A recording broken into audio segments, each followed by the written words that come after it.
Assalamualaikum warahmatullahi wabarakatuh. Kami dari kelompok 9 yang beranggotakan 2 orang.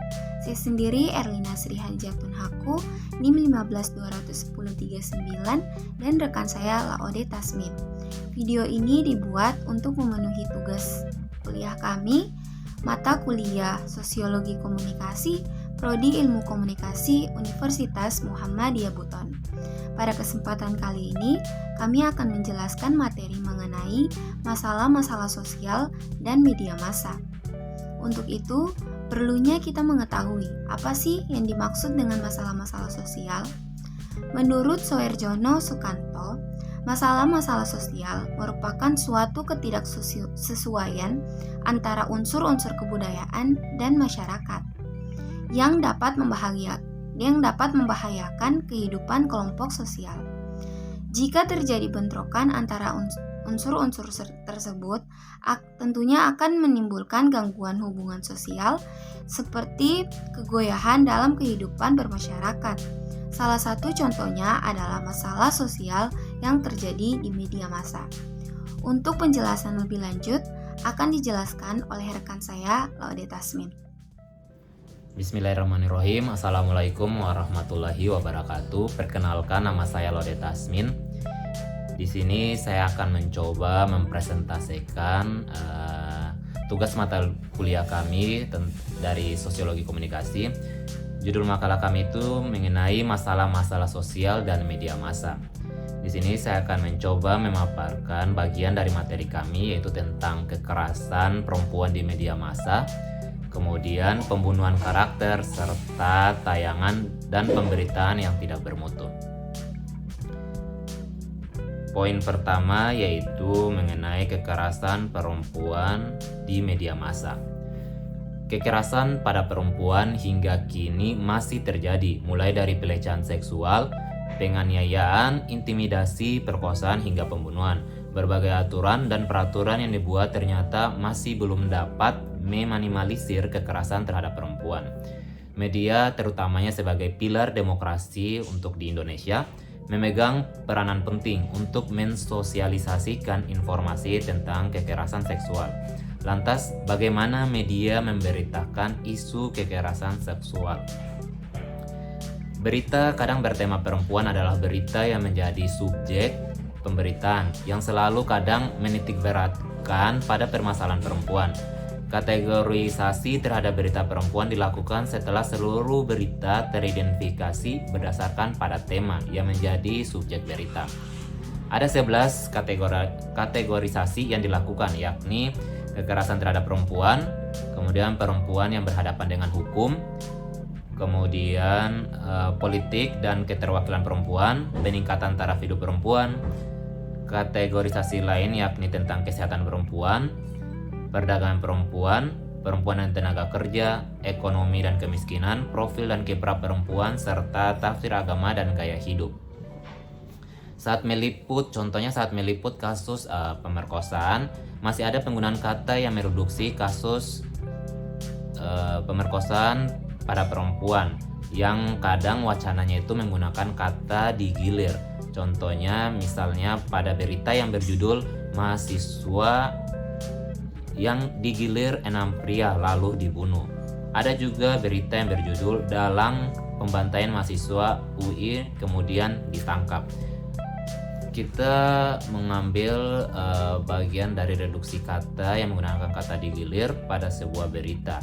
Itu mengibaratkan bahwa perempuan adalah piala bergilir yang memang wajar. Jadi kalau misalnya konteks dalam suatu tagline berita itu menggunakan kata atau reduksi yang digilir, itu menanggapi bahwa itu kayak macam konteks yang agak sedikit negatif begitu.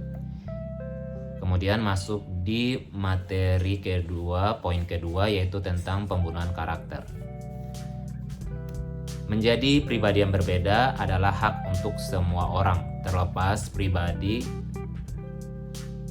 tak lepas dari karakter. Karakter merupakan suatu sifat, gaya pemikiran seseorang yang mampu untuk dikenali dari individu oleh individu lainnya, yang dimana sifat tersebut bisa membuka potensinya.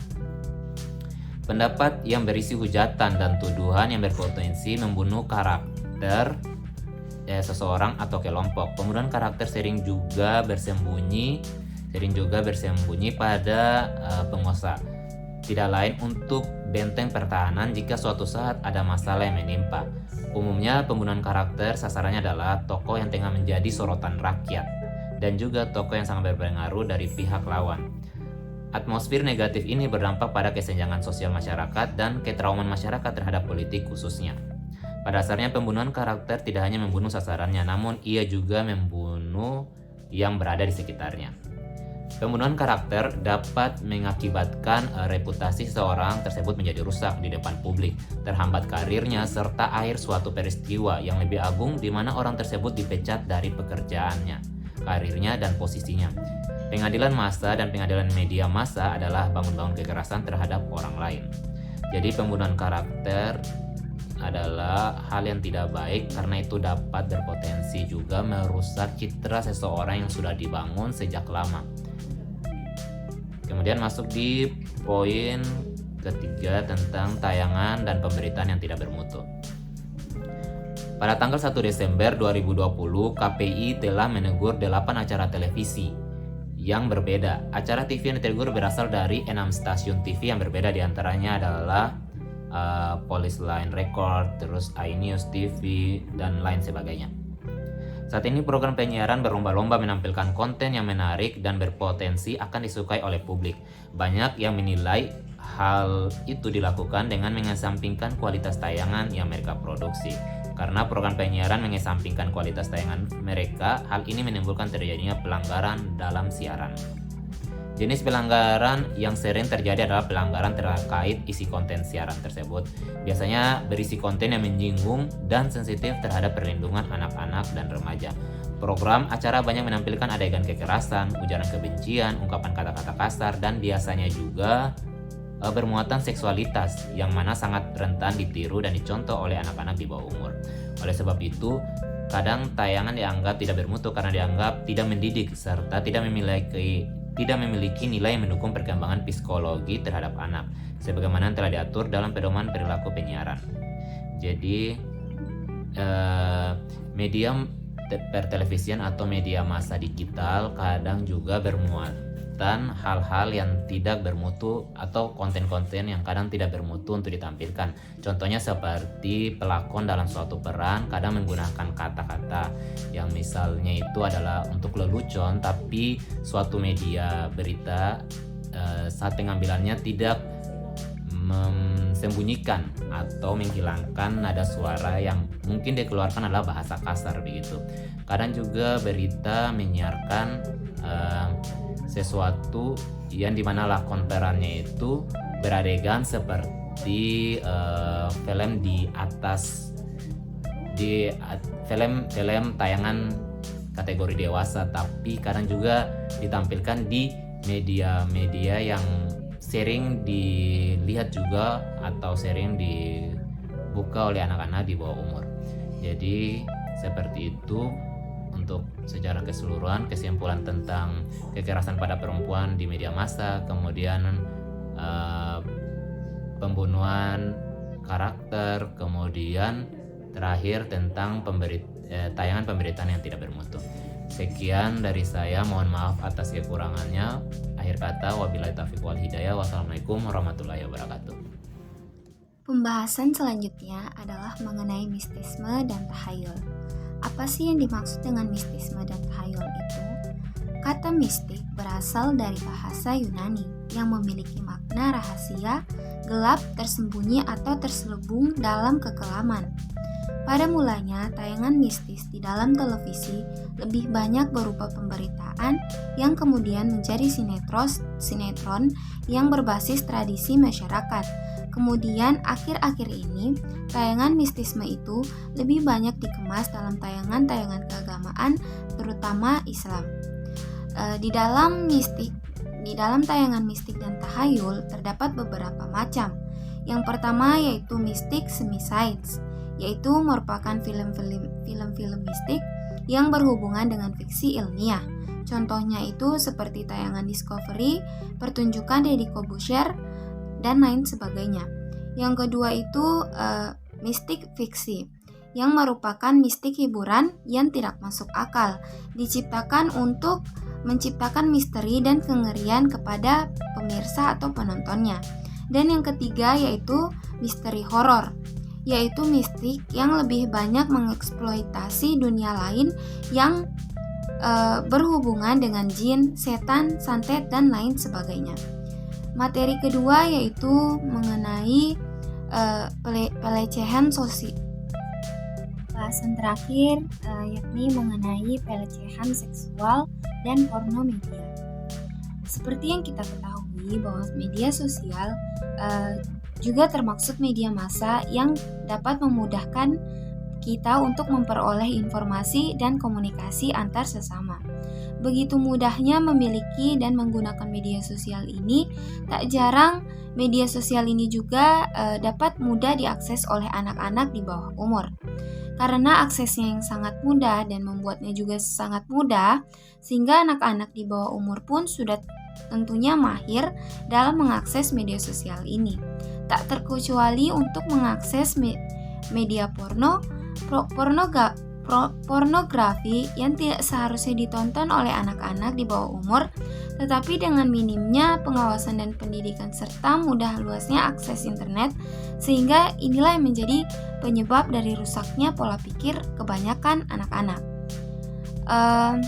Menurut Neng Zubaidah, kata porno ini berasal dari bahasa Yunani, yaitu porne, yang berarti wanita jalang, dan grapos yang berarti gambar atau tulisan. Secara tidak langsung, anak-anak di bawah umur yang awalnya tidak sengaja melihat, lama-kelamaan akan tertarik untuk melihat lagi dan lagi karena rasa penasaran yang dimilikinya. Pornografi ini diawali oleh rasa keingintahuan yang tinggi terhadap seks. Di sisi lain, pendidikan seks yang diperoleh di lingkungan keluarga sangat minim. Pornografi dapat mengubah pikiran seseorang secara otomatis. Tidak fokus dengan apa yang menjadi kewajibannya di sekolah, secara otomatis juga ia kehilangan semangat belajar dan malah membuat para anak-anak ini kecanduan dan melakukan hal-hal yang negatif yang mengarah kepada seks pranikah, seperti berciuman, ciuman lidah, memegang payudara, memegang penis, dan lain sebagainya. Dalam hal ini, porno media dalam bentuk tersebut dapat mempengaruhi perilaku dan karakter anak-anak, sehingga adegan-adegan dalam media massa, utamanya porno aksi sering ditirukan oleh anak di bawah umur. Menurut KPAI, dalam berita kompas.com, sebanyak 22% anak di bawah umur untuk menonton tayangan tidak sopan atau belum saatnya untuk mereka melihatnya. Terjadinya hal tersebut ditambah lagi dengan adanya pandemi COVID-19 yang membuat anak sering berada di rumah, yang tentunya mereka akan merasa jenuh dan mungkin karena merasa penasaran yang pada akhirnya mereka mengakses porno media ini. Yang kemudian dikhawatirkan dengan bertambahnya anak di bawah umur yang menonton porno media tentunya akan menyebabkan hal-hal yang tidak diinginkan. Contohnya menjadikan terjadinya pelecehan seksual yang tidak diinginkan. Menurut Margaret, anggota webinar KPAI yang diunggah dalam web Kominfo, terdapat 129 kasus pengaduan dari media sosial dan 44 dari media massa selama pandemi COVID-19 tahun 2022. Itulah yang menyebabkan mirisnya dan banyaknya kasus-kasus yang terjadi akibat penyalahgunaan media tersebut. Oleh karena itu, pentingnya untuk kita pemahaman akan edukasi seks yang tepat agar anak-anak dan pemuda dapat menggunakan media secara bijak. Itulah hasil presentasi dari kami. Lebih dan kurangnya mohon dimaafkan. Billahi taufiq wal hidayah. Wassalamualaikum warahmatullahi wabarakatuh.